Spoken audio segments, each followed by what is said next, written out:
Sektor pariwisata di Bali semenjak pandemi COVID-19 merasakan dampak paling luar biasa. Program vaksinasi yang dicanangkan pemerintah diharapkan memprioritaskan para pelaku pariwisata.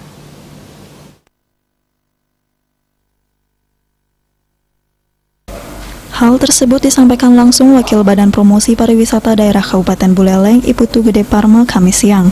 Menurutnya, vaksinasi yang dicanangkan pemerintah Bali harus benar-benar memprioritaskan para pelaku pariwisata di Bali, khususnya di Buleleng.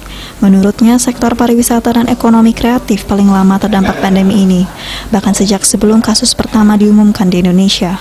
Pihaknya juga menyoroti kebijakan pemerintah yang dinilai lamban dalam menyasar vaksinasi bagi pelaku pariwisata.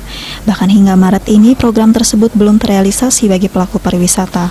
Dari data PHRI Bali, sejauh ini ada 13.000 lebih yang harus disasar program vaksinasi ini. Namun nyatanya di lapangan, para pelaku pariwisata hanya mendapatkan jatah 11 ribuan. Untuk itu pihaknya mendesak pemerintah agar sesegera mungkin merealisasikan program ini, supaya perekonomian masyarakat bisa pulih kembali. Harapan kami, kata prioritas benar-benar konsisten menjadi prioritas untuk Bali, baik itu dari sisi jumlah vaksin yang nanti akan disebarluaskan di Bali khususnya pada pekerja pariwisata, ya, termasuk juga komponen-komponen lainnya yang terkait dengan kepariwisataan di Bali. Ya. Data terakhir dari BPP PHRI bahwa hampir 13.700 ya jumlah karyawan yang terdata untuk siap divaksin. Ya, memang itu kan data sudah pasti valid melalui nomor induk kependudukan.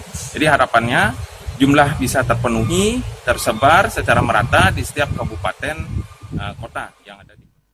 Parma optimis jika program vaksinasi benar-benar dijalankan bisa dipastikan pariwisata Indonesia khususnya Bali segera pulih. Komang Yuda, Bali TV.